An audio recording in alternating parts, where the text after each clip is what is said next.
Hi guys, welcome back to B's Speed Shop. So I know it's been a few weeks since I've uploaded anything again. Unfortunately other things have been getting in the way, but I've been working on the Mini as and when I can, just to try and keep things moving along. So in the last video I was working on the rear quarter panel section, trying to get that fitting properly, but I've had to divert from that a little bit. I will explain why, but what I'll do first is show you what I've been working on so far.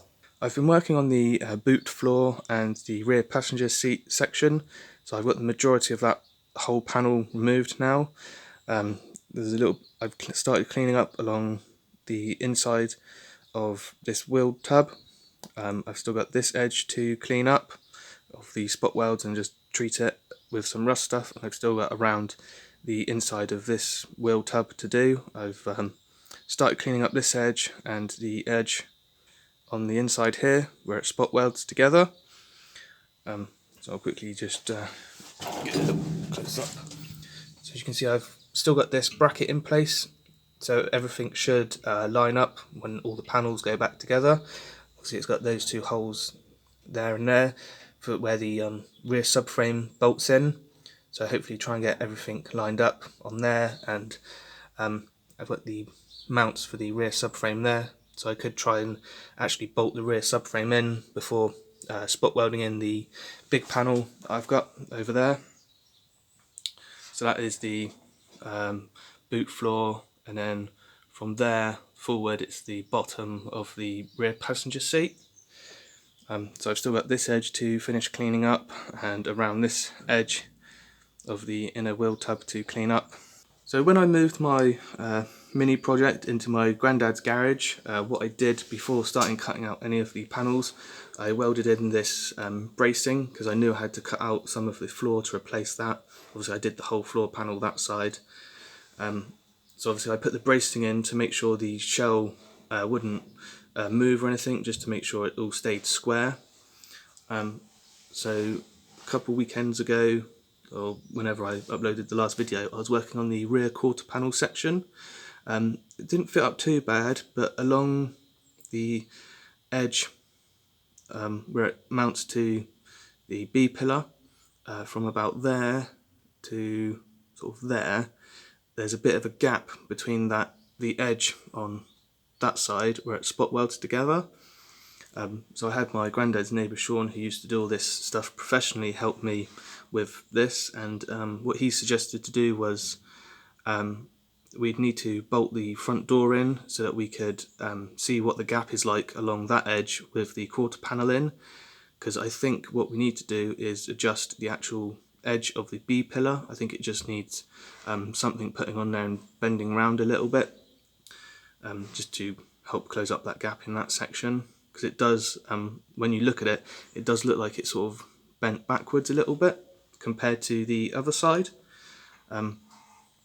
Obviously to fit the driver's side door, I need to remove this section of the bracing, so I could get the door bolted in, and then I can line up the quarter panel. But what we need to do is, before removing the bracing, I need to get all the floor finished first, so I know it's nice and structurally secure. It won't twist or anything when I remove the bracing. So I need to I need to repair the cross member along there, along that edge. It's all sort of rotten away, so that needs replacing, and that's why I'm working on the boot floor section, because obviously that ties into the floor as well. So we wanted to get the boot floor in, sort of mostly weld it apart from along this edge, because we want to get the boot door on as well, so we know that that all lines up nicely and there's not too much of a gap along the edges. So that is why I'm working on the boot now, so I can get the boot welded in, make sure there's a nice gap around the boot door in case I need to adjust along this back edge anywhere. And then obviously I've got a few other bits to fix on the floor, and then I can remove the bracing, then I can start working along that side section and hopefully get all the panels fitting up properly.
So I've just been spending a bit of time cleaning up the inside of this tub. So I used my belt sander and angle grinder for, obviously I used the belt sander on the smaller bits of the spot welds, and on these larger welds I used my angle grinder just to grind them back. So I've still got a little bit of work to do along down that edge to clean that up. And I just used my little air grinder with a little Scotch-Brite pad just to clean up the surface, and it's come up really nice all the way along there as well. So what I'll do at some point is I'll clean inside here as well, and inside these brackets with something, I'm not quite sure what yet. See if I can get like a wire brush attachment or something to go in there and clean all that out. And then what I'll use is my rust remover chemical stuff, just paint some of that on, leave it to do its job, then I'll wipe it off, probably paint it with some cure rust as well, and then spray over it with some of the weldable primer, and then I'll pretty much be ready to do the spot welds on the actual boot floor panel piece. So I'm going to be leaving this video here for now. I'm happy I was able to make a good start on cleaning up the areas where the actual boot floor welds in. So I need to order some more of those little Scotch-Brite pads for my little air grinder, because they removed the surface rust and the paint and left a nice clean surface on the edges of the metal. So I need to get some more of those so I can finish cleaning up the edges, and there's a little bit more grinding work to do as well. And then once I've got that done, I'll work on getting the areas rust treated and sprayed with some weldable primer, and then I can work on the actual boot floor section, and the areas where the seams are, where it all spot welds together, I can sort of get those prepped with some weldable primer, so then it's ready to be put into place and welded in. So thanks for watching the videos, and thanks for supporting my channel.